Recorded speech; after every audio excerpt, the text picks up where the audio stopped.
Welcome to a brand new Five Heart Podcast live in living color on a Thursday night, 9 o'clock Central, God's favorite time zone. And this is, of course, Corn Nation's YouTube, Facebook, and X platforms.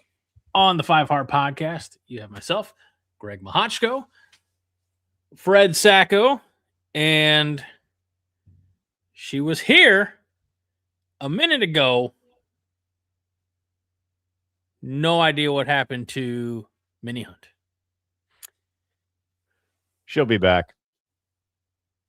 You almost say that threateningly. That's how she said it to Dylan. So, she'll be back. So let's see. Melissa is here tonight. Good evening, Melissa. Double O Dana Williams is here. Number 2, not that number 2. Who do you work for? You know what? A wonderful 90s movie reference. Who does number 2 work for? Husker Chuck is ready for this, whatever it is. Living in Omaha, David Matney, the official realtor of the Five Heart Podcast, is here with us. Good evening, Mr. Matney. And yeah, Minnie was here. Minnie's not here. And that just makes me very sad. Fred? It's just building the anticipation. There's no crying in Five Heart, Greg. Oh. There's no crying in Five Heart? Yep. Somebody must have said her name 3 times in a mirror. Or like Beetlejuice. Yeah. Well, whenever she, I guess, does she want to add herself? Does she want me to add her to the stage? Because she's added. Hello, everyone. And good evening, Minnie. It's so good to see everyone. I'm up at the cabin in Arizona, and my mom is here with me vacationing, first time in a year. Yes. I just want to say thank you all so much for your prayers and all for helping Minnie and all you've done through this nightmare of a year. Thank you very much. We've been along on the journey with all of you from afar.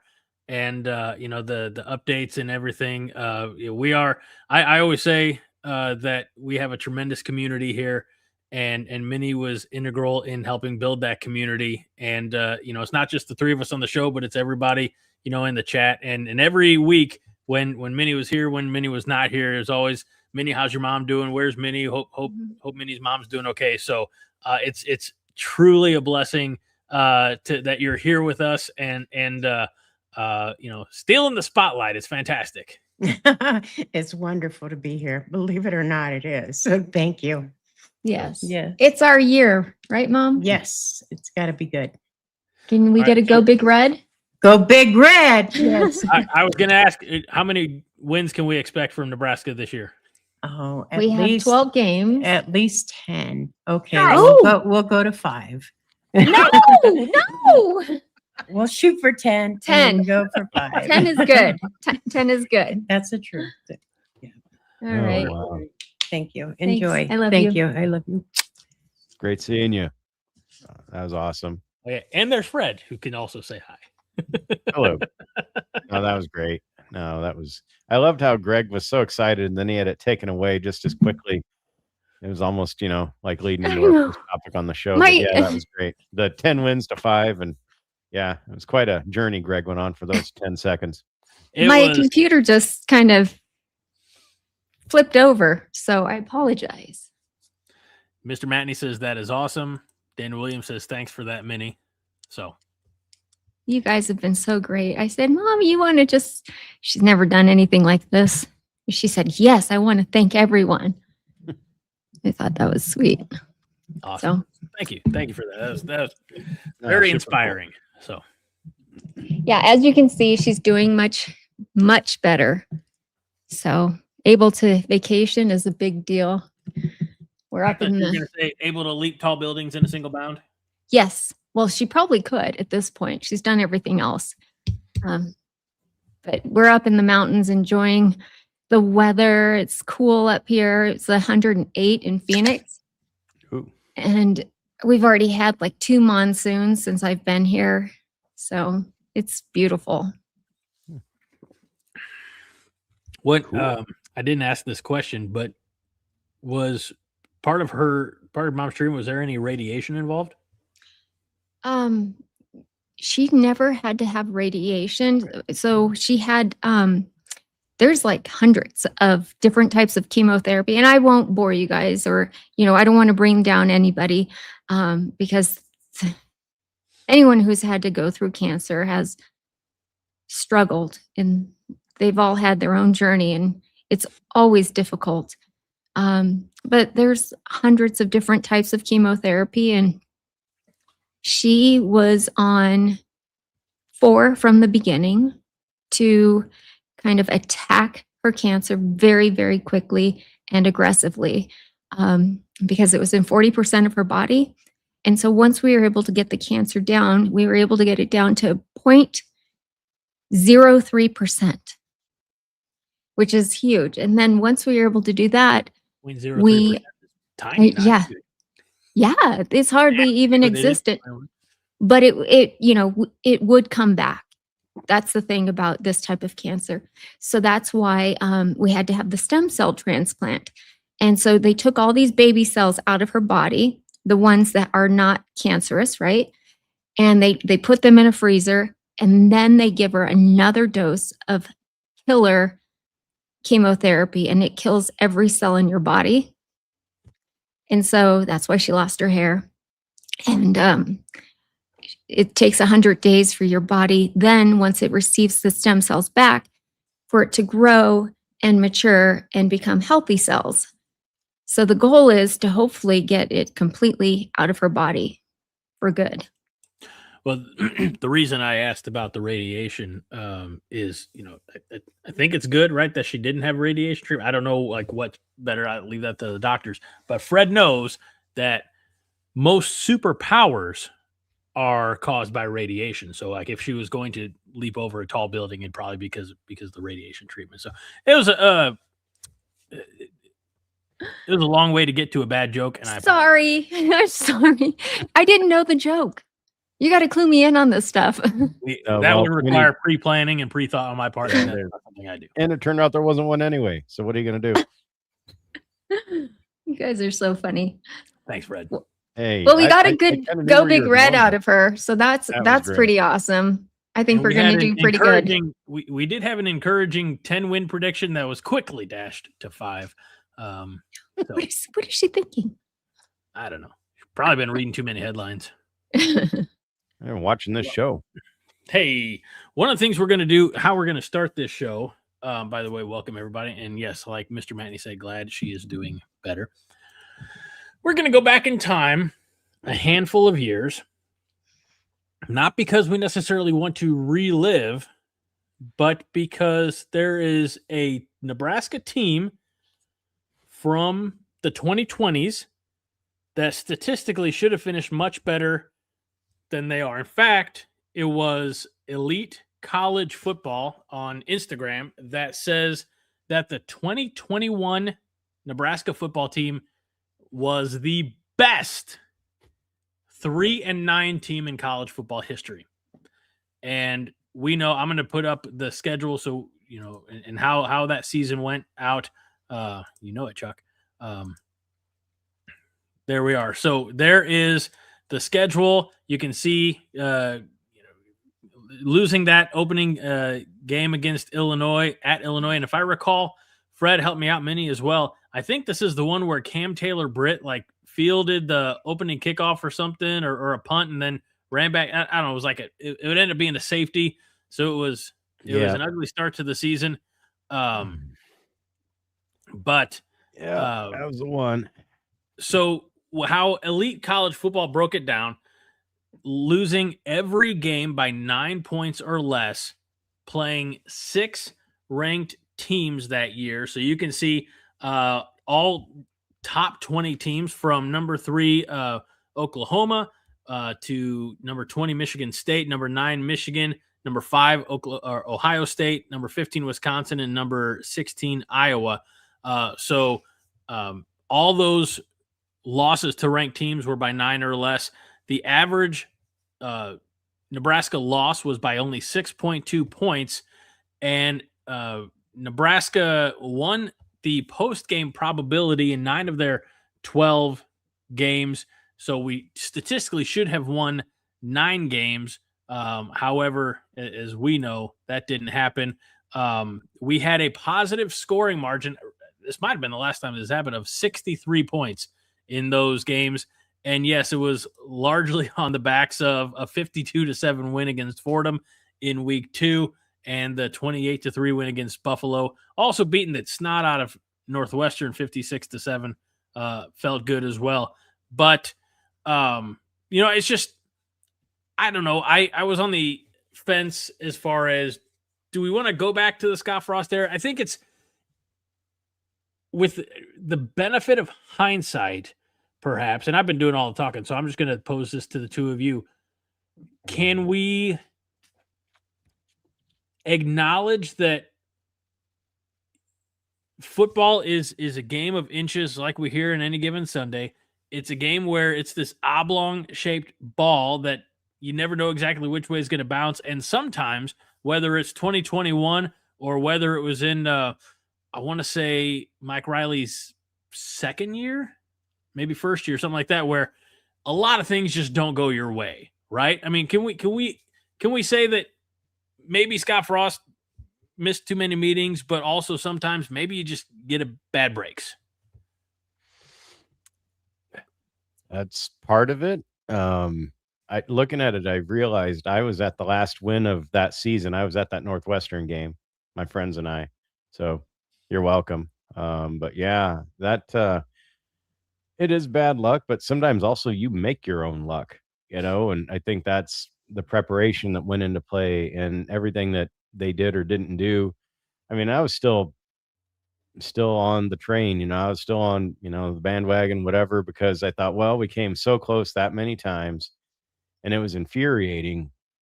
But I thought still, okay, we did that against quality teams. We're on the precipice of something, and then it just run off the cliff. So I don't know it exactly. 6 top 25 games. I didn't realize we had that many top 25 teams that we played, honestly. And like I said, Michigan State being the lowest, and they were ranked 20, so you could say 6 top 20 opponents. Minnie, when you go ahead. I'm sorry. I was going to ask you a question. I'm just going to let you take it. Go ahead. I don't remember the question I was going to ask now. Okay. Well, Fred, you and I have something in common. I was at that game as well. I thought I sensed a disturbance in the force that night. Yes.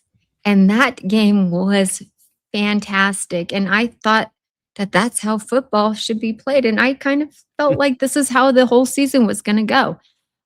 But looking back on it now, I have to say, I think we had a much better team than we give them credit for. I think that we had all the right pieces in all the right places. We just couldn't find a way to win. They just found ways to lose. That Michigan State game, was that the one that we kicked to the wrong side of the field and the guy returned it for a touchdown, or was that a different ignominious defeat against Michigan State? I just felt like each game had just a major fuck up at the worst possible times. Michigan, we had the that was the one.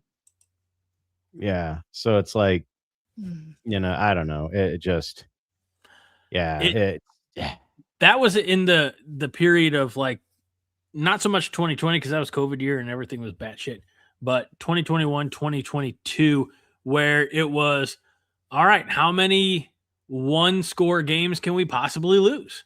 Like that was the era of, gosh dang, if one thing changed, if one fewer turnover or one more sustained drive. I mean, somebody said it, if ifs and buts were candies and nuts.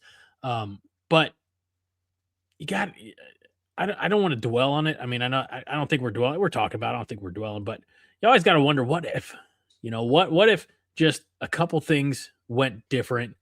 And even Minnie, a couple of years ago, the game that I think it was you went to at Ohio State where we almost won that game. I think Dylan was a freshman, and then I think they went on to win the national championship, right? Or that's true. That's exactly what happened. And that's what I kept saying the whole entire season. We almost beat the national champions that year. We had, even there, we had a much better team than we realized. I think the end, was it 17-23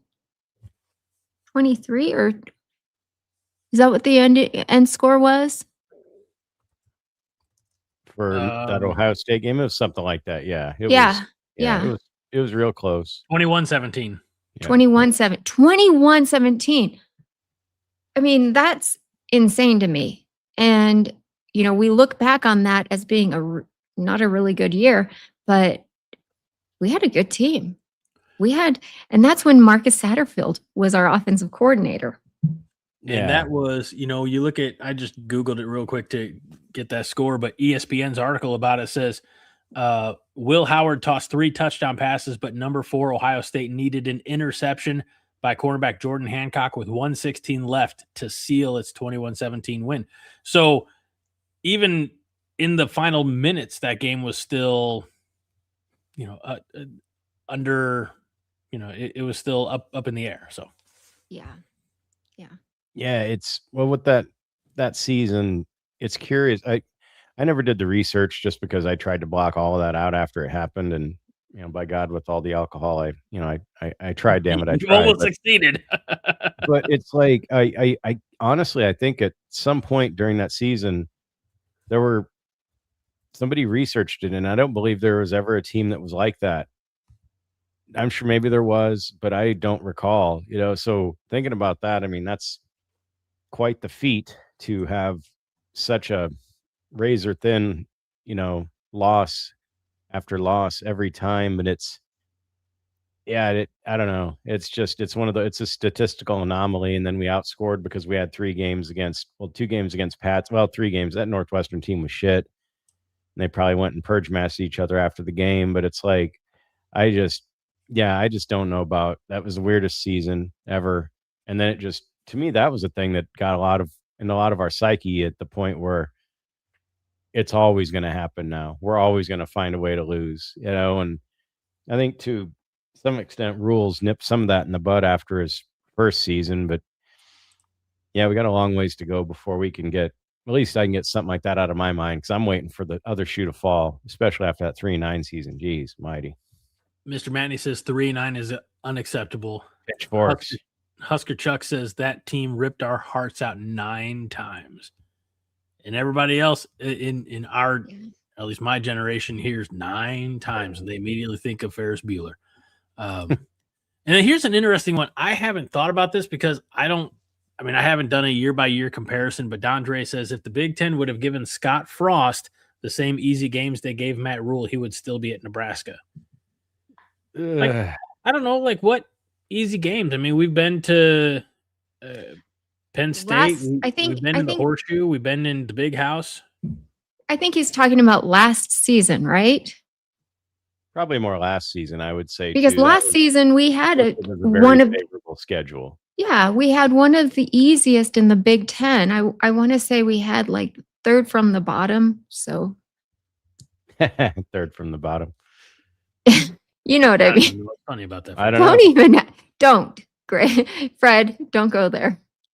You haven't even hardly drank anything. In the other room, Fred. Seriously. I know. Shameful. She knows not to listen to this. She does. She does. She's a smart lady. Man, yeah. I don't know. I tell you what. I mean, to put a bow. We can talk about it all you want, but after that Northwestern game, though, my friends and I we went back to the Kool-Aid and we thought, oh my God, we are so back. We crushed a Big Ten opponent. That was a vintage Scott Frost offense. We just kicked the shit out of them. We played great defense. And they did the thunderstruck thing before the 4th quarter, which we had never heard of. You know, I mean, sure. That's the first time they did it. Oh man, yes, they did that. And yeah, golly, that was a long day. We got down to Lincoln at 12:30 for a 6 o'clock game. Posted up down in the Haymarket drinking. And then some of my friends wanted to relive it like that movie Old Dogs. We went back down to O Street after the game. And yeah, we didn't get home until like 4 a.m. I felt like I physically played the football game. I thought I was going to die. And I didn't even drink that much. We were drinking Elk Creeks left and right, and I think they took the booze out of them. I was really pissed because those were the shit back in the day, and we were drinking them by the pitcher, and it was like drinking Gatorade, which was kind of a good thing. We were dehydrated, so. We smuggled alcohol into the stadium for that game. Ooh, game. The comments are keying on the number 9, right? So Nebraska Strong says, true enough, boosters and Husker fans were actually ranting and wanting Osborne fired back in the late 80s. Hard to believe for a man that never won less than 9 games. And Husker Chuck says, Solich had 9+ wins in 6 or 7 seasons. Pelini went, never won less than 9 games. Let's see. Husker Chuck says, at least we aren't losing 65-51. But I think this one's an interesting question by High Mountain Guy. He says, and it's still our calling card. Which liar in here sees a lead ever and feels like it's safe? I mean, I don't really get super comfortable until that final horn sounds. So nope. Yeah. Nope. But and then we had that stretch when, what was it, Rule's second season, where we would kind of let off the gas. And I didn't like that either, because it just felt like that's just tempting fate. I know our defense, Tony White defense, is pretty damn good that year. One of the better ones we've had in a lot, but to say, oh, we were up at whatever, and we were no threat of losing that game. So that just means you just wait it out. That's kind of like an NFL style thing, I think, that Rule kept with him. And it's like, no, we got to, put that Colorado game when you guys came to town for the meet and greet. That should have been Monster Mash Part 2 from the old Halloween game. We should have destroyed them, and we just sat on it. Yep. Yeah, being up 28-0, I think, at halftime, and letting them score the only points in the second half. And that is one thing I want to see more of going forward. Is I want to see more boots on throats. Like when you have a lead, I don't want you to play safe and play conservative and just play not to lose. I want you to go for the jugular. So even Frank used to do that sometimes, especially if you made him mad. We had that bowl game against Northwestern. Oh yeah, and that was great. Read this one, so because we're back. Hey, great news! We're back in audio format. Spotify working finally after months, and so my Apple iTunes is updating. So we have the audio show back if you're listening to that. So, Fred, read this comment for the benefit of those who are only listening to this. I will. For the benefit of those without flash photography. Gary Pierce, fearless Frankie ran black 41 flash reverse pass to beat Oklahoma. Frost didn't seem to have any plays like that. And it's surprising because he actually did. Like, I remember that was one for the ages. That onside. That one hurts Husker Chuck. Yes. Oh my gosh. What's so quizzical about, I remember the build up to him getting here, and they showed Gus Malzahn's offense against Frost, like side by side. And I watched this one I was really into it still, and I diagrammed the plays and how they ran, and they showed how Malzahn's offense was like state of the art, zone read, triple threat, fucking whatever option. And he had like 1 or 2 things you could do, whereas Frost's offense had like 3, 4, 5 things you could do. So it was like, it was amazing. I thought, man, we're just going to fucking run it up on people and do all this crazy shit. And then, so Gary, I was disappointed as you. We had nothing. Yep. That was an interesting year, though. It really was. There were a lot of tears in my pillow that season. There's a tear in my beer. I'm not kidding. I would just sit there and scratch my head and think, how did this happen and why? Because it just didn't make any sense. Game after game after game to lose by, we lost by 3 points. Mm-hmm. Well, 7 we had points. some in there. Somehow we lost. I don't even remember the Purdue loss, but I'm sure they weren't some kick-ass vintage Purdue team. They beat us. They weren't. And I'm trying to even think of who was the coach back then. Was it the guy with the Quagmire arm, or was it somebody before him? Quagmire. I don't know. Greg knows what I'm talking about. Yep. No. Ryan Walters and his abnormally. No, it was not Ryan Walters. That was right before. I think it was the season before Ryan Walters came. Oh, was it the guy that was he went on to Louisville? he was actually like a good You're right. offensive mind. Not Daryl Bevel, guy. Somebody in the chat will remember. Yeah, that's all right. Yeah, it doesn't matter. I It do was think Purdue. It doesn't matter. Husker Chuck says that Frost offense did 100 things, none of them well. My favorite thing that Scott Frost offenses ever did was in year 5, and it was Casey Thompson to Trey Palmer. Yeah. If we could replicate that now. Oh, You know, Sam that was like Sanchez that James Fromm. was so amazing. And the thing is it was like championship material. It was our one win. That just, we could do that all day long, but then other teams caught on and they double teamed Trey Palmer, and he didn't get as many catches after that. But that was beautiful. And we haven't had the personnel in place to be able to take the top off of a defense like that. So, hopefully, I mean, we're going to talk about later in the show about another 4-star wide receiver commit. And the class of 2027 is looking to be one of Nebraska's best recruiting classes in a long time. So I'm very excited to see them. I know, Fred, you said you'll wait till you see them on the field, or which again I can appreciate, but I think is still some measure, and I know I'm jumping ahead, but it's still some measure of validation. Like something appears to be trending in the right direction in Lincoln. We can, hope springs eternal, right? We can say, you know what, if some of this top talent is seeing what is possible in Lincoln, then who are we as fans? We should be the first ones to be able to see and feel the hope. I feel like sometimes we're a little too close to it, and so we're a little bit more cynical. You know who I'm talking to? You right there in the chat. You know who you are.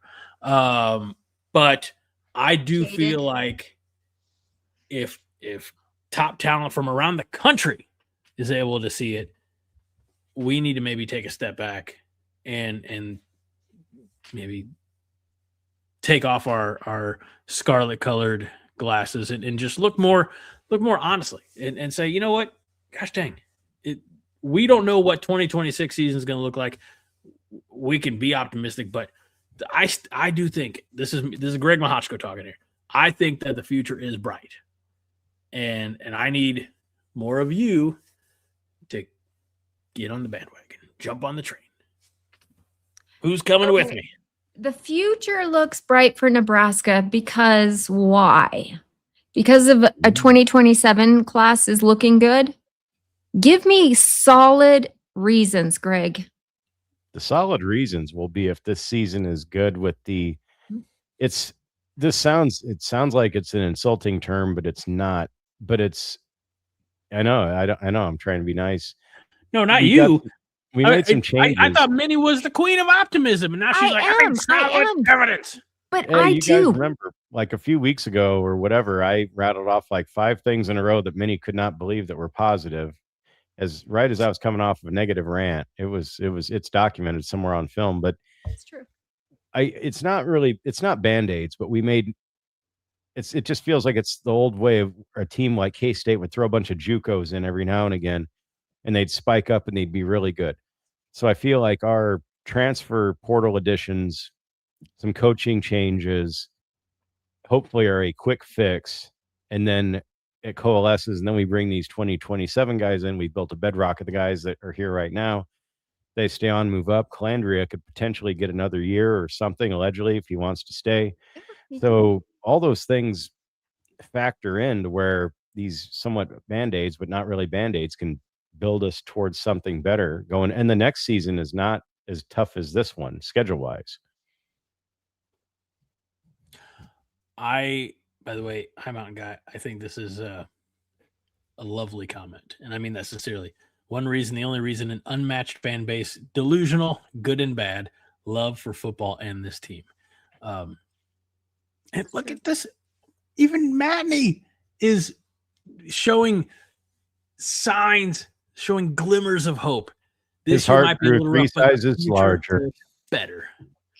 If Anthony Calandria is able to be a good quarterback for us, meaning that he can not only make his throws, but also scramble whenever he needs to. And our offensive line don't. What? I don't know. Why did your arm go up? He's just asking a question once you get Okay, done. what?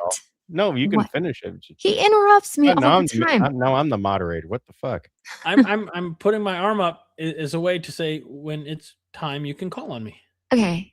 Well, I'm just saying if he does his job, I think that we have all the other pieces that we need for our offense. Greg. When you say scramble, do you mean not slide 2 yards short of the marker? Ha ha ha ha. Hey, remember you guys? I think I talked to one of you guys about in the bowl game how Dylan Raiola did like leap over one of the defenders. Yeah, I told you that's just because somebody put a pie in a windowsill, like one of those Warner Brothers cartoons, and he just started floating just because he smelled it. That was not like it wasn't floating over not, the. Yeah. Let's not the turn aroma. The aroma lines were carrying him over. Yep. Let's not turn this into John Elway's helicopter hurdle in the Super Bowl or anything like that. So heroic by a guy that was old and could barely move, but could still move better than All Dylan. I'm saying is he did more in that game than I think we had seen from him all year. I mean, I was impressed. That was, yeah. Dylan was timed with the sundial. James Borden with a great line there. Yeah, I'm so excited by this next comment because it's going to lead perfectly into our next topic, and Minnie is going to be the star of the show in this one because 9:30, so just 3 short moments ago, David Matney says, getting a decent offensive line coach helps. Minnie. I didn't know how decent our offensive line coach was until Fred just happened to kind of mention that maybe Geep Wade's offensive line has been nominated for the Joe Moore Award, yada, yada, yada. And I'm like, what? How come I didn't know about that? So I did some deep diving into the darkness of the web.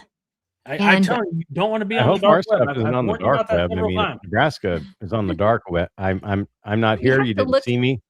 You're gonna end up like losing a kidney on the dark web. You need to stop. So turns out the Joe Moore Award is obviously named after a guy who was an awesome offensive line coach, right? Was his name Joe Moore? He was named Joe Moore, and he was that's how names work, Greg. He was the offensive line coach for the University of Pittsburgh. Seems like all these tough guys come from Pittsburgh area. Western PA is a traditional hotbed. Yeah. So Joe Montana's from Western Pennsylvania. Dan Marino's from Western Pennsylvania. Namath. Wasn't Namath as well? Tim Kelly. Kurt Signetti is from there too. Okay. Google it. Yeah, Google it. And also Notre Dame. So he had outstanding offensive lines for both of those teams consistently. And so, they named the award after him, and it's given every year to only one offensive line. And the goal is not just one position, but all 5 positions have to work together cohesively, right? And do it consistently throughout the entire season. Actually, I think $5 foot long. I was thinking 5-time Booker T world champion. Anyways, sorry, so Minnie. Our very own, our precious offensive line coach, Geep Wade, was nominated. His offensive line was nominated last season. There you go. At Georgia Tech. At Georgia Tech, yes. Right. For the Yellow Jackets. Is that what they're called? Mm-hmm. Yes. Yeah. So Brandon Wreck of Georgia Tech. Would you like to know who won it though? Who? Ooh. Take a guess. Donnie Raiola on Xbox. You Iowa. got it. Son of a bitch. Son You know of what? a bitch. There are not it's many right. times I want to be right. I mean, I want to be right all the time, but not when it includes Iowa being good at something. I I gotta know. look into that award because honestly, I mean, this guy must have really been something. Because if you're gonna make an award for the best O line, it should just be the Milt Tenniper Award. But right. Joe Moore is easier for stupid people to say, I guess, and spell. So That's what it is. Well, probably, but also it was consistent over 2 schools and decades. So you're right about that, Milt Tenniper. You have the book, Greg. I keep it right here by me. oh my gosh. Nice. But he puts it under his pillow. He does. I don't put it there, but it goes to bed with me, but not under my pillow. Fuck's the matter with you? Where do we start? Weirdos. Yeah, we only got like a half hour left. We can't go into what's wrong with Greg. That's true. That's a So, whole song. What's wrong that with Greg? is Whoa. that is terrific news. Okay. Mm. I'm all excited about that one fact alone. But as we all know, not only that occurred since we last played. Well, actually, Geep Wade came before our bowl game. So I think Yeah. he was there and they kind of consulted something or other. Nothing formal, but All Yeah. right, you read it. You read it early. I was going to star for later. no, leave it. That's all right. I'm Go just for it. laughing Hi, around. Mountain Guy. It says Greg is the best 3-9 host ever. That is, if ever there was a Spotify cheers to or that. iTunes review, that needs to be it. I'm the best 3-9 host of all time. Greg's Cheers. the onside kick of online hosts. No, don't do that to me. I've been at this a long time. I know not to make stupid maneuvers like that. Okay. I have been podcasting longer than Scott Frost has been a head coach. Think about that. I know not to do an onside kick when you're up 2 scores. Okay. Well, can we Greg's get the back man. to our offensive line? I think we should. Definitely. Great. Because this is where everything really matters. You can have the best coach, but if you don't have players, that are 300 plus pounds that can have fast hands and fast feet, don't question me, Greg. I saw that look in your eye. No, look. Keep going. Then you're going to get pushed around, or your quarterback's going to get pushed around, and you certainly aren't going to be good in running the ball either. But we had gone into the transfer portal and we picked up Paul Benga. He's our left guard and he's coming from LSU. And Tree Babalade from South Carolina, big right tackle, massive addition for us. Tree And- is 6'5", 330, and Paul Thank is 6'5", 315. Mm-hmm. And when Iowa State, their head coach went to Pennsylvania, and all the players started kind of migrating to Pennsylvania. Well, we snagged one of them, Brendan Black. Brendan Black. Yep. 6'4", So- 320. We were able to recruit 3 guys from the transfer portal this past season. They've invested a ton of money into our offensive line because we're not going to make the same mistake again. We won't get fooled again. That's right. We have Elijah Pritchett still, and we have Justin Evans for center. I'm And- really happy with what we have now. It's proven depth play. Well, they're not, we need proven depth too, because my biggest thing, and I said it last year before we started the season, and everybody, said I was being negative. I said, but wait, one guy will get hurt on the offensive line after we heard we have the best depth ever and we have 8 guys that can play. And then, one guy gets hurt and then it's all in disarray. And what happened? Exactly what I said. The guys that we have now, knock on wood, will stay healthy, and we have other people behind them that should be at least somewhat seasoned depth. But also what I'm encouraged by is, again, Geep, because if you're coaching to the level of more award quality O-lines, you'd like to think that he knows how to coach his offensive line to handle fucking stunts and blitzes. Because for the love of God, I don't remember the last time our offensive line handled one of those fucking things. And John would go on rants about it too. Maybe I'm turning to him. Goddamn. That sucks. I'm too young for this, but it's like, but it just mystifies. Anytime, Minnesota ate us up with that stuff. Line twists, simple things, and we couldn't block shit. So I'm thinking that Geep will coach these guys to be able to handle it. They'll know their assignments, and we have guys that are of better quality. And that's not shitting on the guys we had last year, but you got Prohaska out there that had 3 knee surgeries, and he was a starter for a while, I think. He was. I mean, we had to lean on him heavily because of his experience. Yeah, freaking warrior to get out there and do that. Yeah. But it shouldn't come to a point that that's our best option.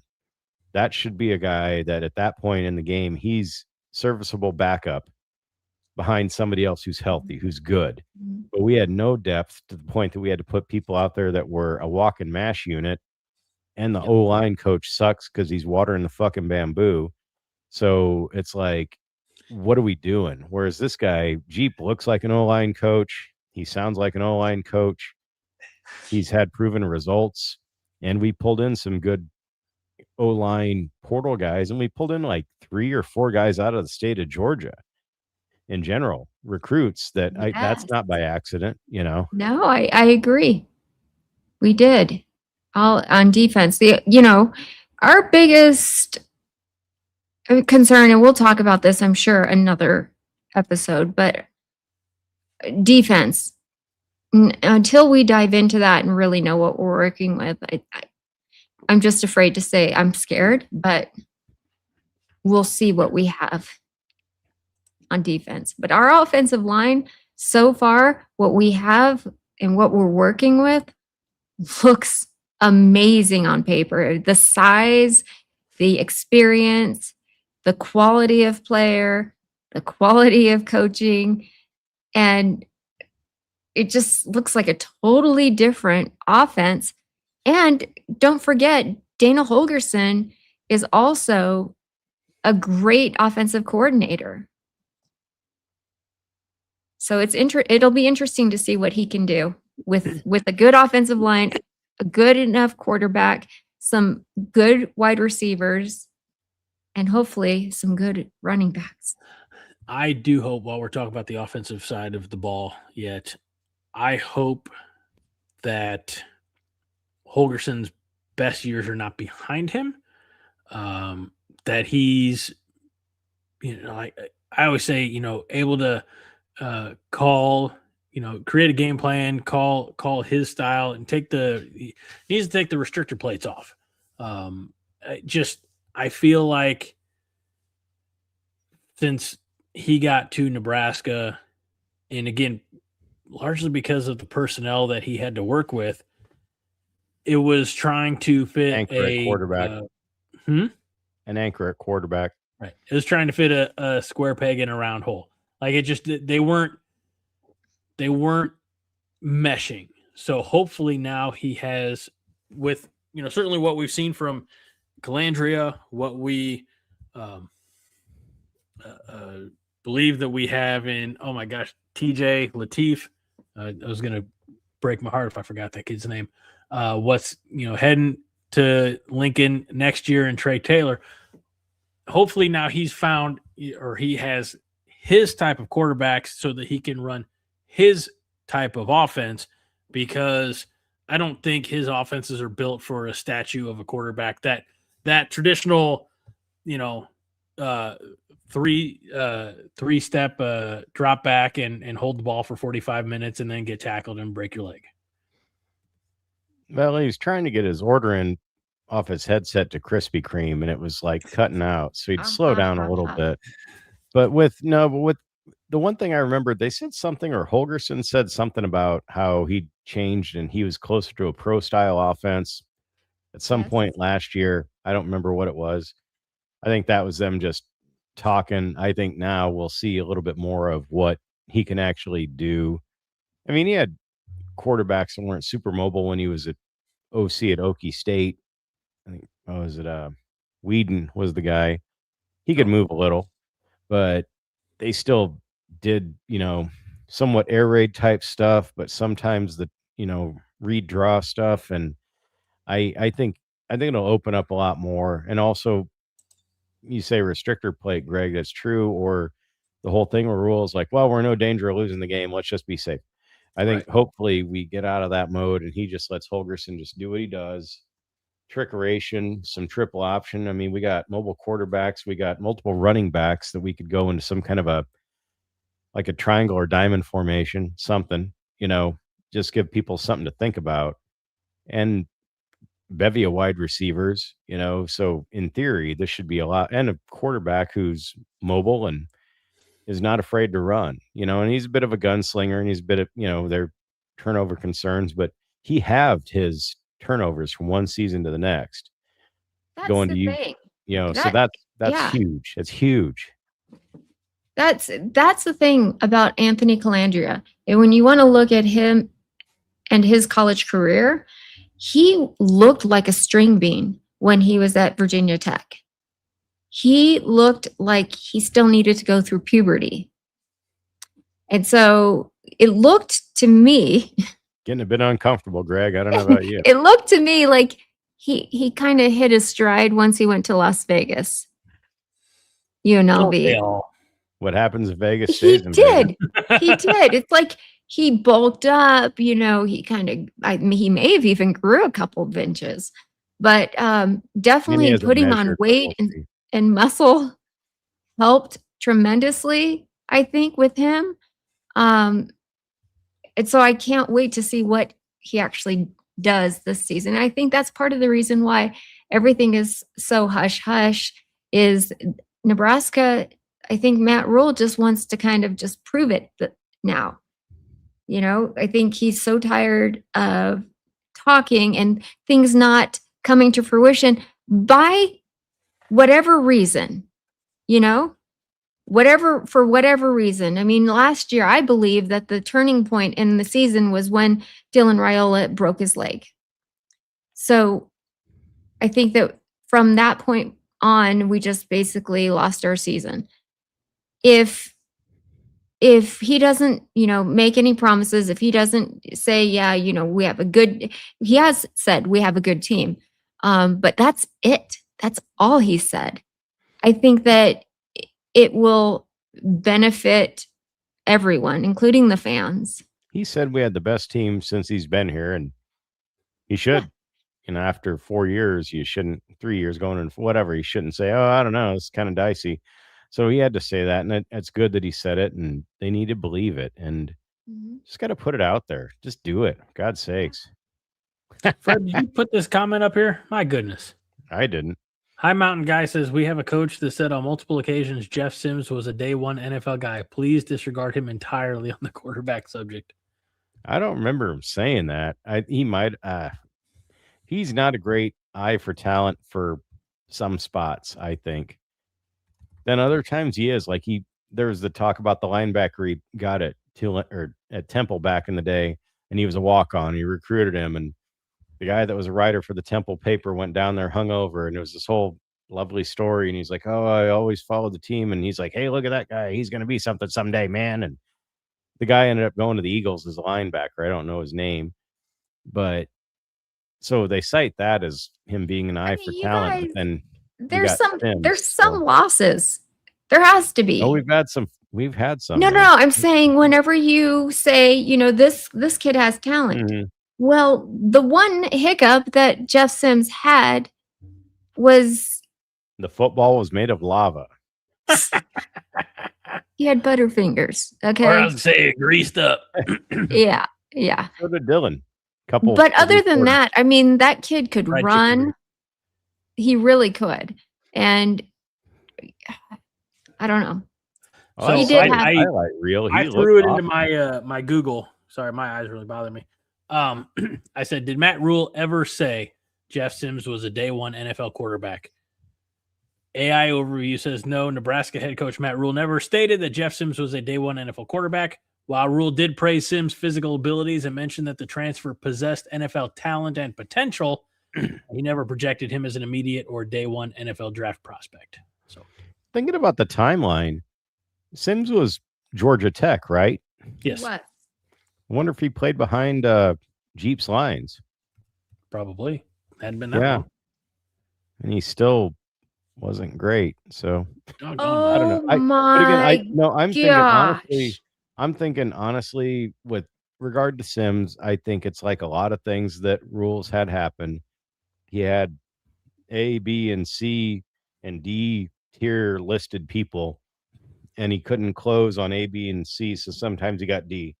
And I think he got D with Sims. Like, I think that was just it. I think he Okay. was probably in on other people we didn't know about. Well, here's the Same deal with the with offensive Sims. coordinator. You know, he was in on that Pete's guy, and we got Sat. You know, Okay, so but I'm going to remind you of something that happened with Jeff Sims. Early on in the season, we played Colorado, mhm. and True. he had a high ankle sprain in that game. It was so high, it got to his hands, and he couldn't hang onto the football. Stop it. And I remember because I went up to him after the game. Oh, that's right. You stalked him. I did. And I looked up at him. I said, I hope you feel better and you played a good, hard game. And he looks down at me. He goes, thank you. He honestly looked like he was going to cry. Like he was so upset over that game. And I don't know if things ever got back for him. Yeah, I mean, yeah, I do it. Do the Nelson months. Ha ha, Greg, do it.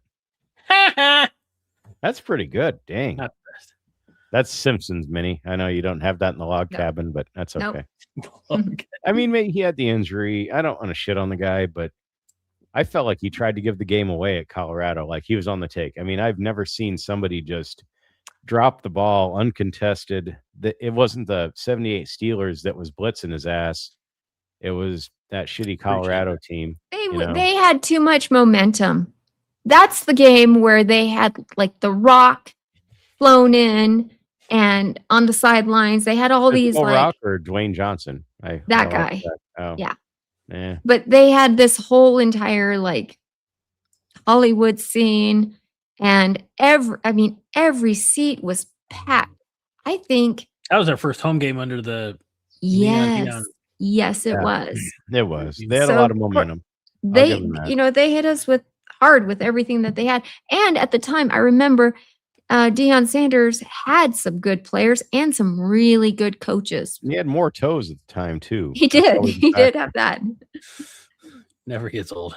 No, it doesn't. Always wildly inappropriate, but never old. Thanks. Some of them do. They're in the trash now, but otherwise, yeah. Gosh. Not the trash, the medical waste. Well, I don't know what they do in Boulder. It's weird out there. I don't like it. It's Anyway. beautiful though. So, we've talked. I mean, we got a little off topic when it comes to offensive line. We've talked about the transfers, though. Yes, the returning Elijah Pritchett, who I think is going to have another successful season. I think he's going to build on what he accomplished last year. And they're bringing in size. They're bringing in guys who are 6'5", 6'6". One mini from your neck of the woods is Rex Waterman from Chandler, who's 6'5", 295, coming in as a freshman. Hayden Ainsworth from Mississippi is 6'5", 285. Let's see. Looking at other freshmen, other young guys. I mean, the couple that they have from Nebraska, I mean, poor Brock Knutson can't see the field. He's 6'7", 310. Then we have Grant Brick, 6'6", 315. I mean, these guys are going to have to develop because you can't. I mean, I don't even want to say get old, stay old. At some point, and hopefully with a full off season and a full year under the tutelage of Geep Wade, that these guys can see some massive improvement because they're brought here. I think Grant Brooks was the number one, certainly the number one offensive line product coming out of Iowa, if not the number one player coming out of Iowa a couple of years ago. So just we have to develop, and hopefully with an actual offensive line coach, we can finally develop some of this talent because I feel like what we talked about. I mean, this house was built in the 50s, like the bare bones are there. We just have to build on it. It just makes me, I've been worried about Grant Brooks. I'm glad you mentioned him. I've been worried about him not playing for like last season, especially. And now, especially knowing that Iowa received the offensive line award, the Joe Moore Award last season. If I were him, and like you said, he might have been, I think he was the number one recruit out of Iowa, and he didn't go to Iowa. I mean, I'd be looking at that going, did I make the right choice? He'd been fine if he would have stayed there. I think he would have been fine. Like literally. I think anything beyond the first string, there was just never any development anyway under Donovan. And I think we're seeing that. So hopefully Geep can fix that. Cause I think if Bricks went to Iowa, he'd be, all American shit, all the good stuff. Cause we just can't do it yet. Mm-hmm. Preston. Yet. Keyword. Yes. As High Mountain Guy says, Preston Taumua. Good job, Greg. Right. Thank you. The sophomore from Hawaii, 6'4", 325. So he has. I'd be actually really honored if he entered the chat, but I feel like he's just getting his name dropped. So We'd do that. Scare him off. Probably he'd go back to Iowa or something. But Hawaii. He's from Hawaii. Well, but he'd probably go to Iowa because it's close, and he knows he'd have a chance to succeed. So there's that. Yeah, I don't know. I think we'll be better overall. I think and we have to develop the depth because people don't stay healthy. People get hurt. It's true. We've seen that every freaking year. So if we lose one guy, I don't want to see us just have like a revolving door at right tackle again. Shit like that, like last year. We gotta stop that. Yep. Well, do we have anything else on offensive line? No. I don't think so. I'm really looking forward to it. For sure. It'll be a strength this year, I believe. Yes. It will be. I'm so excited about it. I think it's going to transform our entire team. Minnie and me are excited about the same thing. It's fucking scary. Oh my goodness. Greg's home alone. Cheers to that. Yep. I salute. Cilantro. Say cilantro? No, not cilantro. Cilantro. I know. Lord. Being a reverend. I'm one of those people. I have the gene or whatever that makes cilantro taste like soap. I'm not a huge soap. You're one of those people. That's weird. Yeah, I know. Cilantro is not. Hey, speaking of which, well, this actually has nothing to do with that. Before we move on to the next with topic. Nebraska or cilantro? Either. Oh, crap. Either. Anthony Cilantro. Did anyone catch there's this basketball player that plays with Caitlin Clark. Her name is Sophie Cunningham. Did anyone see the amazingness that she did this past weekend? No, because that would require watching the WNBA. Picture her and Sydney Sweeney. I saw that. She just, oh man, I just love that girl. Are you talking about the point that became a meme? Yes. Yeah. Yes. Oh, and she's so feisty and fun. I love her to pieces.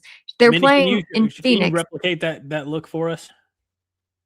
I don't think she was doing it. I think she was more like yeah, there you go. That's better. Yeah, she didn't point at the ceiling. That's good. There you go. No, the only I've seen the point, I've seen the memes, and then I saw she posted a picture of Missouri. Really? Wow. Missouri. Yeah. Something good finally came out of there. It's still the WNBA. There was a picture of her and Sydney Sweeney, and they were like arm in arm at something, and then she posted it and she put one of us forgot our boobs at home. It's just like, that's just funny to me. It's just like good old fashioned fun. God She forbid. is just so, I'm telling you, she's so quirky and cute, but it's kind of awesome to see somebody with that big of a personality playing with Caitlin Clark, because Caitlin Clark is like the biggest, name in the WNBA, and she's like overshadowing her very easily. So don't say that. Don't say that out loud, because the rest of the WNBA is not going to believe you. They will too. I did WNBA. I don't know, just not a thing for me. I'm not going to get insulting. It just seems like it's a league that's never actually pulled a profit in 25 or 26 years. I don't know how they exist. 30. 30. It's been around 30. My God. 30. I remember watching it in the beginning. I used to record sports, like all sports. I still have VHS tapes in the basement and in the shed from the 90s from the 80s, actually, till about the mid 2000s. And I recorded like some WNBA because I was watching it. I watched all sports, and those tapes I just threw out because it sucked, and it still sucks. So look, I only know that it's 30 it. because there was some other hubbub online, because they had this poster, this 30th anniversary, 30 years of the WNBA, with a variety of their star players over that time period, and they did not put Caitlin Clark on the poster, and she is right, arguably the reason that they are even well, I can't say that they're making a profit, but the reason that ticket sales are up and that there's as many eyes on the WNBA. Anyway, I don't know. I don't really want to talk about WNBA. It's not my wheelhouse. I do. Okay. I do. Do you want to go start a WNBA podcast without us? No. But I wish if I was in Phoenix tonight, I was going to go to a game. I looked at the prices of tickets even. I'm not even kidding. I was going to go. What did it cost? Like 150 for really good seats. Yeah, I know, right? You fucking kidding me for that? I know. Oh, God. Well, I think also this is, I don't know. Anyways, and then like $30 to $50 for like, upper deck. But yeah, I know. I just love it because I used it as a teaching moment to my daughters. I'm like, this is how you deal with people right here. No, that's good. Yeah. Yeah, that's good. I have to turn our attention to the chat for a minute, since you were talking about Sophie Cunningham. Yes, she did go to Mizzou. Apparently, High Mountain Guy says she was kicker for Rock Ridge High School in Columbia, Missouri. Yeah. And then Nebraska Rascal says Sophie once kicked a 45-yard field goal with a broken foot. Oh, she's hardcore. Man. And Husker Chuck says, why not use a football instead of a broken? Husker Chuck. That's like the old joke. I'm gonna date myself here, but the old joke is, I know a man with a wooden leg named Smith. Then the response is, what's the name of his other leg? Oh, that's better than your first joke. Thank you, Greg. Moving on. I'm not going to let. This is why you'll always be known as 3 and 9, Greg. Okay. But they were a good 3. I'm a solid 3 on a scale of 1 to 10. After Blue Chew? No, with Blue Chew, I'm a solid 4.5. Good. Nice. Okay, moving on. What do we have next? We have the big news for the 2027 recruiting class for Nebraska, and that is 4-star wide receiver Mr. Khalil Taylor chose Nebraska. He did so over the likes of Penn State, and there was another big one that was in Colorado. So he committed, recruited by DeKeel Shorts. He is 5'11", 190 pounds. Again, 4-star receiver from Pennsylvania, from Pine Richland High School in Gibsonia, Pennsylvania.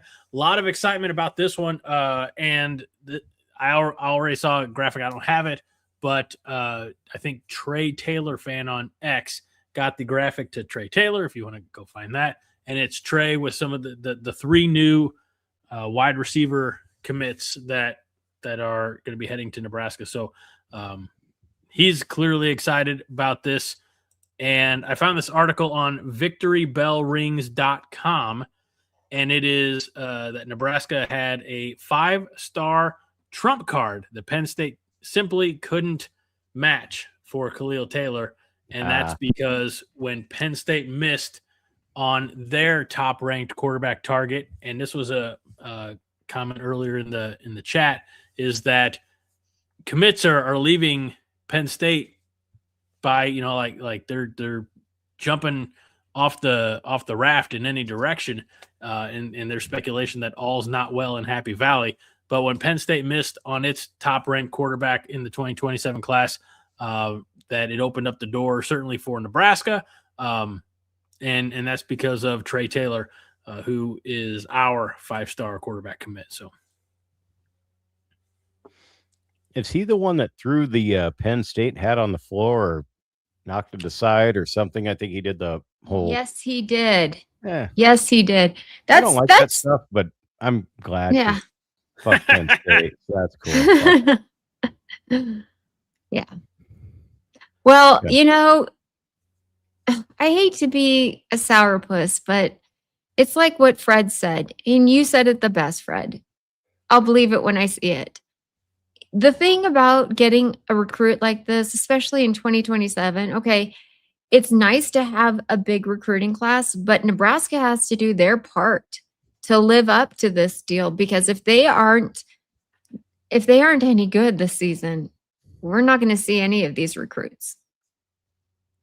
So we have got to, win some games.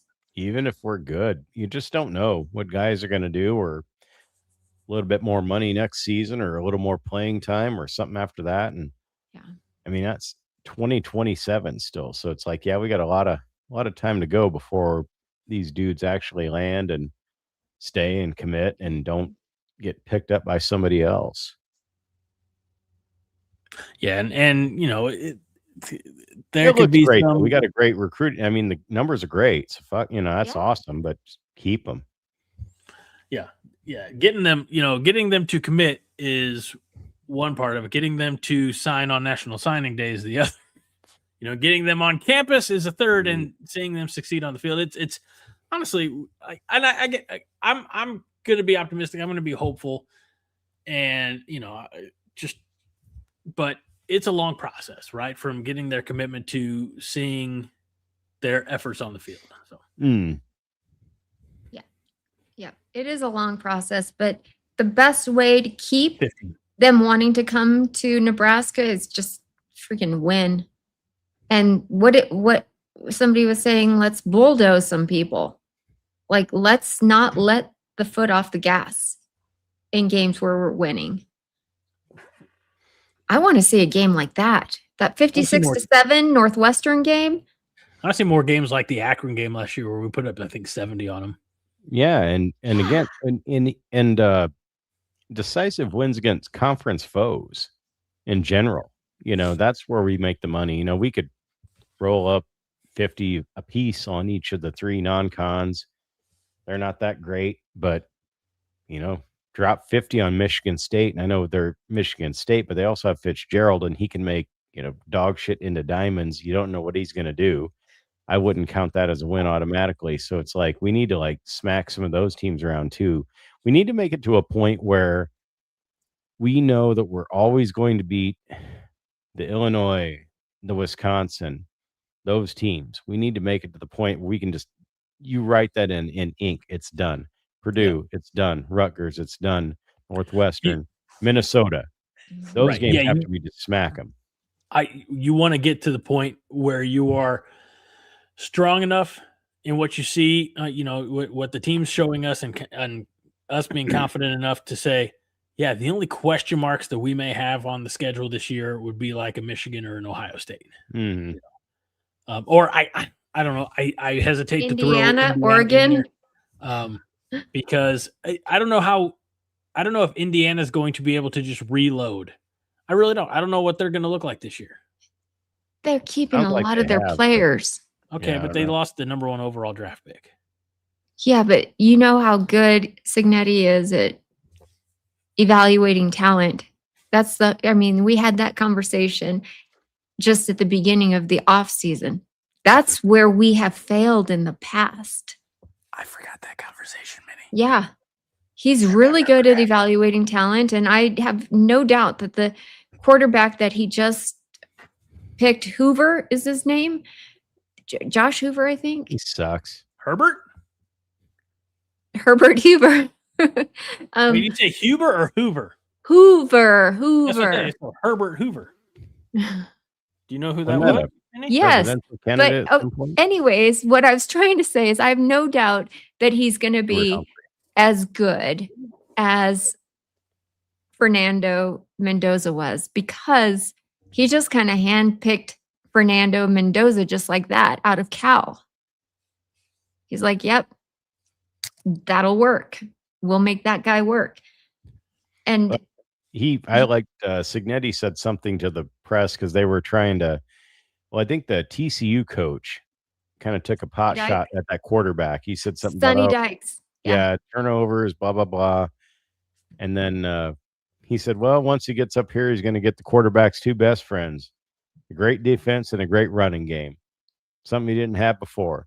So he said that, and then he like literally winked at the reporter when he said it, like, fuck that guy for trashing this quarterback. So that's a level of swagger that I can appreciate, I can if he tell. actually did something with it. Yeah. And that's what I've said about since forever, Bo. If he would have won at a level that we hoped, he wanted a good level compared to what we have. Right. I can't bash it, but if he would have won at a better level, then the Or shenanigans not lost would not have in mattered. embarrassing fashion.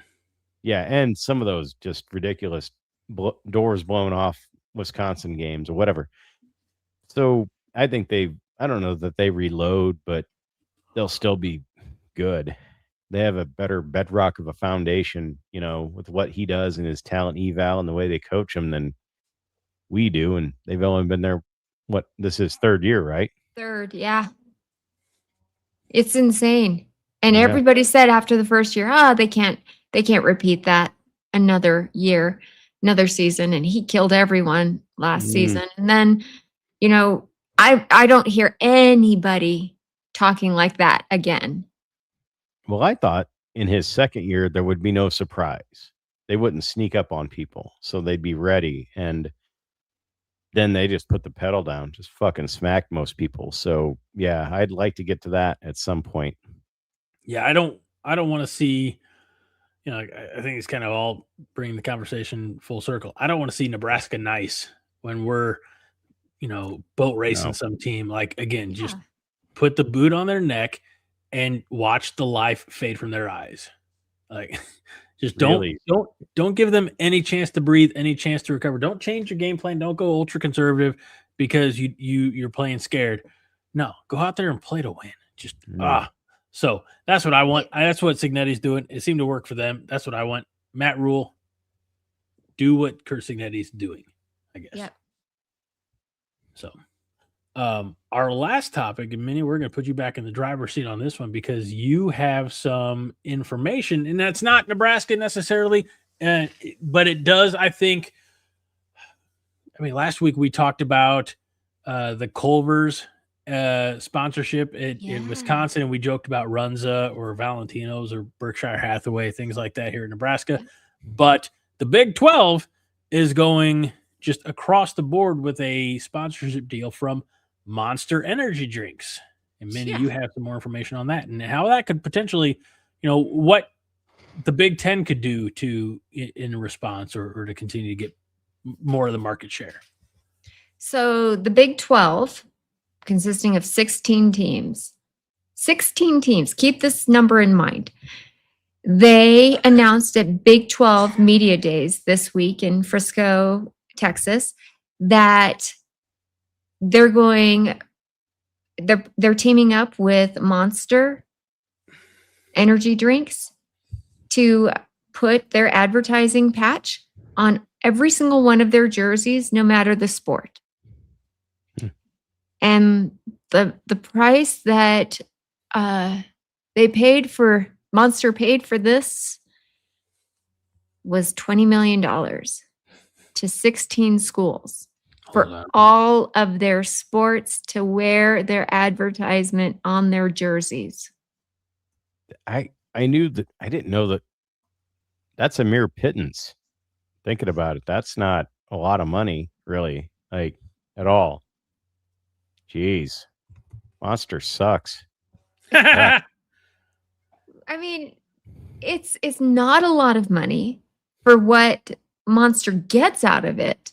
Mm, I feel like, but for the Big 12, I mean, they need to make advertisement deals. They need to make marketing deals, and hopefully, this will just build from there for them.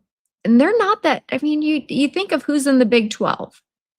The best Big 12 team is probably who? I mean, honestly, the ones that they're probably giving the most love to right now is Texas Tech. yeah, Tech. Texas Tech. But they're not Colorado even as sucks, good. but they get the publicity, so Yeah. it's And it's weird because I'm still used to the even now, 15 years later, whenever I think of the Big 12, I still think of all the Texas teams: Oklahoma State, Kansas State, Yeah. Iowa State, Missouri, Colorado. I don't think about Arizona or Arizona State or West Virginia or UCF. I understand what they're trying to do, and again, this is largely because of Nebraska. All the conference realigning started when Nebraska went from the Big 12 to the Big 10. Missouri going to the SEC and everything breaking apart from there. But yeah, I mean, I'd probably have to say at this point it'd be Texas Tech. Or BYU. BYU, didn't they go to the playoffs or something last season? They're consistently good. That's what. Yeah, BYU. So maybe okay, you and that guy are smoking the same stuff. I don't know. BYU is a good school, probably their best school. Texas Tech is trying to put their name on the map, I would say. is with Utah all this. is Utah in there too, or no? Yes. In Houston, actually, too. In Houston. Yeah. Okay. Yeah. But they're, collectively, they're just all a bunch of schools just like that, BYU is probably the shining star. And it comes out to $1.25 million per school. Per school to float around to all your athletics. Tech probably pushed for it so they could get a chunk of that to pay for Sorsby, and then Yeah. just that was Well, their here's the thing. master plan. You have BYU, which got mentioned, Utah. Like, these are specifically BYU having the backing and the full support of the Church of Latter-day Saints or the LDS, the Mormons. They can't drink caffeine. So you're asking them to put a patch on their uniforms for an energy drink that is something that is against the Mormon cult religion. So selling their soul. Yeah. Wonder if they had an official statement on that. I don't think they care, honestly, because it exists. It's just they don't partake in it, And the thing is the people who own Monster is actually Coke, right? Probably, I don't know. And so in order to sell Monster, do you have to sell Coke products? I'm sure it's all tied together. Yeah, has to be. So here's where I'm going with this. I think it was last season that Tony Petitti, the Big Ten commissioner, he said that he wanted to kind of create more of an umbrella look across the Big Ten for every stadium to kind of look the same and offer the same amenities. And what is wrong with your face, Greg? I just think that I don't want anything homogenous.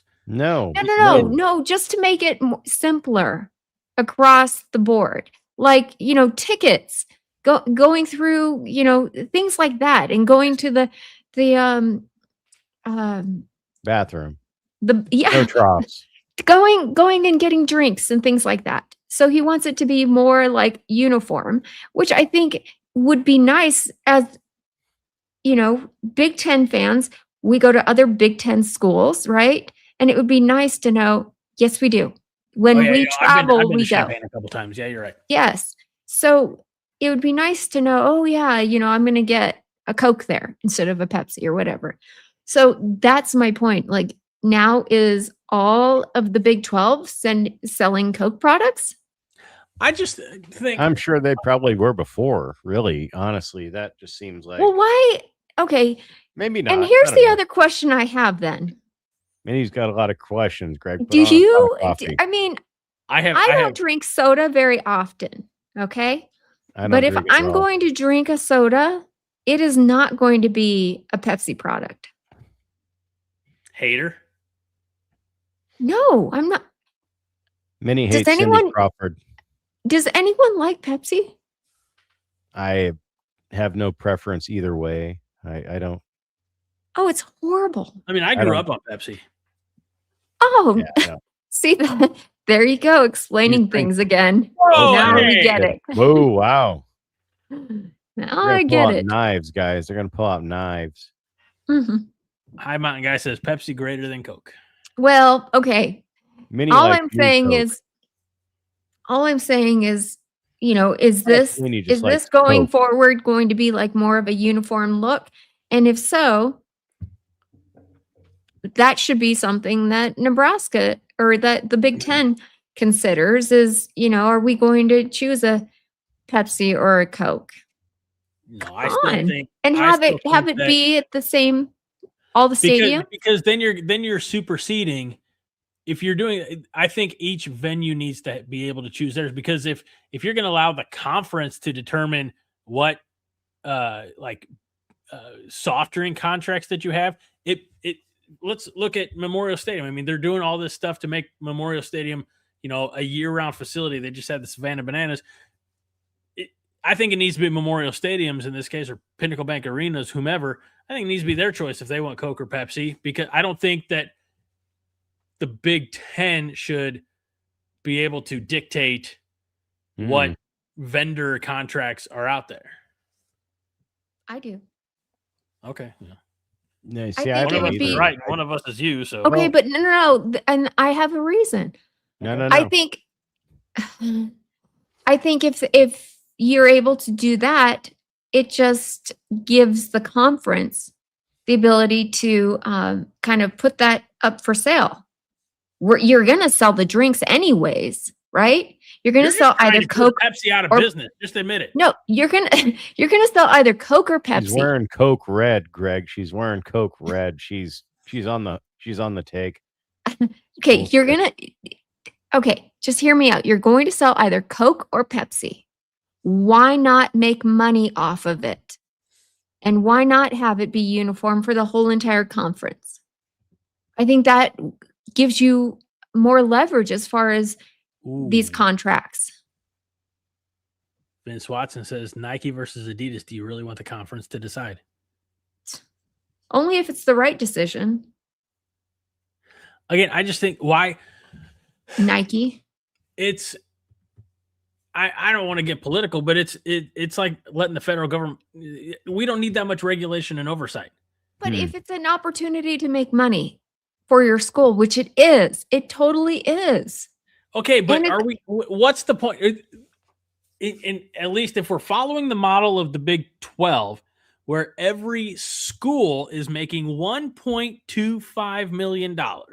No. Is it really worth it? So I don't know what the contract actually looks like. If they have to sell Monster drinks there or promote it, they're obviously promoting it. If they have to sell Monster drinks, if they sell Monster drinks, do they then sell Coke products? They would have along to. with it. I think they would have to. Yeah. So I'm wondering, is there another contract behind that for I Coke just wonder products. how Coke is so fucking cheap if they can only pony up 1.2 million a school for that deal. If they own They got a Monster, good deal. you would No, think, it's yeah, not I about mean, being but I'm just cheap. saying, the Big It's 12 not should have about. had more balls and been like, hey, give us more, you know? I honestly think that it's probably like, okay, the Big 12 is like, okay, we'll take whatever you want to give us. Because they don't I have don't any know. brands. I don't have a dog in the fight on the So- soda thing. I don't know what they serve at Memorial Stadium. I thought it was always Pepsi. Coke, but I don't It's- know. No, they Pepsi. sell Pepsi because they bring Pepsi to the Oh, that's right. Yeah.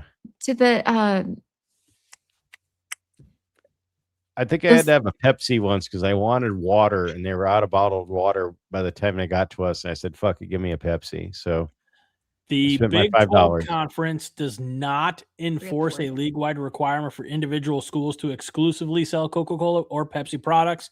While the conference signed an entitlement partnership with Monster Energy, which is partially owned by Coca-Cola, member schools retain their independent campus pouring rights. Oh, Ooh, So okay. Well, that's part of their contract, so they can do whatever they want to do. so it'll I be the just thi- same for us then. Yeah. But I just think that it would give you more leverage overall. That's all I'm saying. Okay. I mean, like, look, when I was there at Memorial Stadium a couple of years ago, I drank a Starry. If they switch to Coke, I'll drink a Sprite. I don't. It's not that big of a deal to me. I just think What the hell's a Starry? it's the Pepsi version of Sprite. It's lemon lime. See, nobody even knows what the heck that is. Didn't they used to be Slice? It was Sierra Mist for a long time. Oh, Sierra Mist. Yeah. Sounds like a feminine product. Weird. But Then again, you got the joke, Greg. let's retain some local control. That's all I'm advocating for, retaining local control. Okay, that's At fine. this point, we're about our family cola style of football. So, you know. Gary Pierce going with the Yingling Flight. Oh, I'm going. I gotta Yingling try that. Traditional lager. And I'm on my third, which means I'm a little extra feisty. So I apologize to all of you. So, yeah, I'm just curious to know how BYU is going to actually. I know how BYU is going to handle it because again, I did that thing that I do sometimes. You Greggled it? I did. Opa.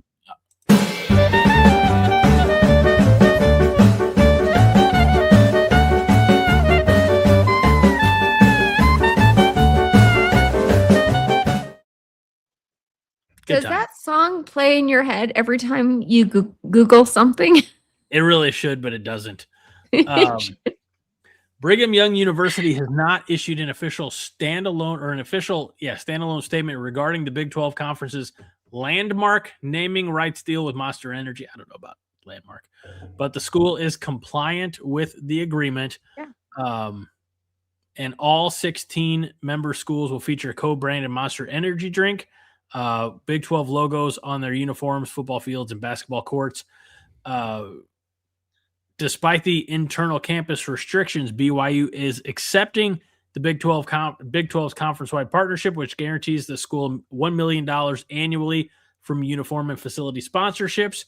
In response to the branding partnership, the Cougars quickly claimed the Zero Sugar Ultra flavor to playfully adapt their branding to the conference's White Monster title. So, oh my God. So they went with the leanest and the cleanest of the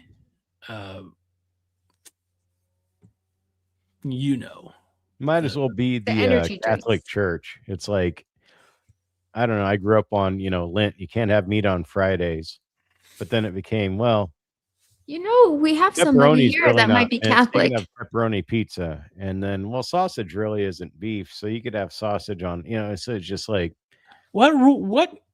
Okay, we're not gonna.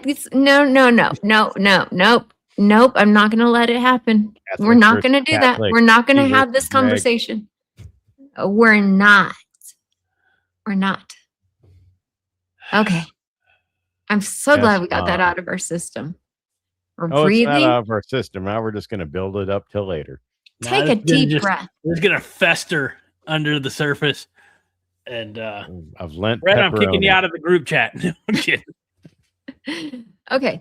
So, anyways, as we were saying, Brendan Sorsby.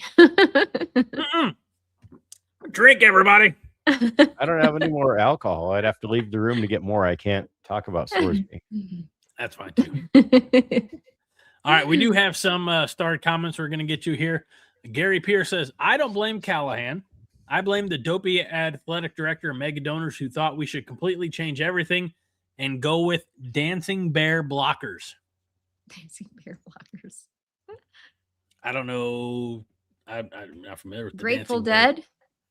No, that was the style of line play that he had. Like they just had to like move around like this and just kind of occupy space. That You've was got to be kidding me. no, it's real. And it was Oh crazy. 'Cause my gosh. he was an O-line coach. Yeah, it was a whole thing. Yeah, it's Google it, as you know, Sig would say. Okay. I can't Google it. Oh, Never mind me says Penn State losing commits left and right. We kind of talked about this. Something going on there because they definitely have the money to pay players. They do. Yeah. I don't know at what point. I don't think they have as much confidence in the new head coach because it wasn't their first choice. No. The guy from Iowa State. Matt What's Campbell. his name? Matt Campbell. Thank you. Yeah. I have a feeling that that's not going to be the best ending for both parties. So I think he will recover and land on his feet faster than they will, but it'll likely be like like at a lower profile. 3 school, years. like Barely Houston 3 or years something for like him. that. Yeah. Let's see. Vince Watson said, and I don't remember what this is in regards to, but said, "Don't stroke out on us, Fred." Oh, I think I was complaining about something early. It's okay. Oh no, you were for I'm sure fine. complaining about something. It's what I do. That's why I'm here. Kind of It's a what you dick. do If you haven't noticed. What you do better than anybody in the world. Yeah, it is. Nebraska Yeah. Strong GBR says, how many BS holding or false start calls will go against our offensive line? Just anticipate all of them. And Yeah, then because we'll play physical again. And yeah, so probably be a problem, but we'll adjust, unlike the other regime. Sam Sanchez asked the name of the podcast on Spotify. I did respond to that in the chat. Just search for Coronation. You should see our Kabi, the Coronation guy, as the logo, and some 5 Heart podcasts in the queue ready to go. So, Don Dre says, wait, go back to him. I can't. You lost him. I've already unstarted. Oh, because I was going to say that's a cute picture of him and I'm guessing his girlfriend or wife. They're both wearing Nebraska shirt. Could be a sister. You don't know. They were hugging a little too close. I don't think Sam's in West Virginia. I think we're okay. Or Iowa City. Sorry, Sam. It looked cute. That's all I'm saying. Couple of back-to-backs from Don Dre. The first one says, I know this is not a popular statement, but Matt Rule promised a run attack, but he hired passing, mostly offensive coordinator. Don Dre, I agree. Now I'm still pissed off about it. We have to have a good offensive line in order to have any run game. Sincerely. But what does that have to do with a passing offense coordinator? Nothing. Promised a run attack. Oh. Passing mostly offensive coordinator. I love that Nebraska's, when they're most successful, their identity is that of my beloved Pittsburgh Steelers. Strong defense that is going to punch you in the mouth and make you not want to play them, and a strong running game that's going to do the same damn thing. We're not going to do that. I know, but we don't have the right size running back to do that. Right. That's what the problem is. We don't have a bowling ball running back. And we haven't had a good offensive line to support that. I don't know that we need a bowling ball running back. Yes, we do. 6 guys back there, and we got a supposedly good line, so just fucking run it. Keep throwing different people at them. We can't have these guys that are under 200 pounds as running backs. You heard Fred. Just fucking run it. Okay. Well, I'm just saying we have had smaller guys at running back, And I think that, it's very important to have guys that have muscle stacked on them, that can run underneath their pads. Sam says it's my wife. San Antonio, Texas is where they hail from. GBR. GBR. And Nebraska Rascals just trying to stir the shit pot here. It says, anybody excited about the rumors of Matt Rule's podcast coming back? I have trying to make heard these Matt and rumors. mad before bedtime. Look at that guy. I think, yeah. Did Dave Matney call it a night and go to bed early and not tell us? I don't know. We hadn't seen him for a while, but if he saw it, he's probably kicking something right now. He's pissed off. Let's see. Dondre says, anybody remember that picture of Ralphie running right at the Huskers? I love that picture. Yes, he was running right at Tom Osborne. Tom Osborne was saying, over there. It's a classic, Don. And then we kicked their ass. Back when we were like men, had like a real team. With strong defense and strong running backs. The things that Minnie says we're not allowed to have anymore. And the coach who was a badass. And a good offensive line. That's all. Line. Okay. Lawrence Phillips, Whoop. right? Is who you're talking about. Mention. Okay, who are we talking about? Good running backs. On Green. We got a bunch of them. Good Lord. Okay. On Green, Damon. Think about their body type. Childs. Think of their body type. Yeah, but it was the 90s. You were allowed to do steroids. I don't know if you were Truly, allowed to, but I you think did steroids anyway. should be allowed. I do. I really do. Might as well sign a waiver and do your worst. That's a Bill Romanowski would be on board with that. Yeah, Romo cop. That dude was insane. Oh my god, He's nuts. Is he still alive even? Is he still alive even? Ooh, let me Google that. No. It just feels like a guy that's probably dead. Yeah, he's 60. Okay. 60. Good Lord. Good for him. Yeah, he's done all right for himself, I guess. He's a psycho. Yeah, I think sure. Minnie has to pee, Greg, so better start wrapping it up. Is that the case, Minnie? Mhm. All right. Is the White Claw working its way through your system? That's very graphic, but whatever. Yeah, that's a little. Well, Fred, you're the one that says she had to pee. I just but I wasn't like pulling up a Venn diagram and the whole Slim Good Body. Yeah, thing. right now it's right here. Okay. Oh, there you go, Greg. Now she showed where it's at. There. Only got a few. Well, we more were talking moments about for- the sponsorship to the Big 12 conference with Monster energy drinks. Gary Pierce, by the way, this is Gary. This is not Greg. This is Gary. Says bigger than 10 conference could get Blue Chew. Okay. And I've heard that there are all kinds of summers out there, but you could have a big dick summer with your subscription to Blue Chew. Oh, they could even have like a thing if like I don't know, they could determine it. There could be like a giant blue penis that like pops up in the middle of the uprights on the field goal attempt just to increase the level of difficulty at some point. They could do that. Not that I want to add to this joke And or do that anything. slide whistle. But Do you the slide know- whistle, Greg, as it goes up. You know those like floaty balloon guys that are Yep. Well, you know the how wacky waving some and teams will run inflatable out of arm like guy. an inflatable tunnel. Just give that inflatable tunnel a little, There a you little go. a little launch pad. Have a blue sports car roll right into it. Hey, why they got to be a sports car?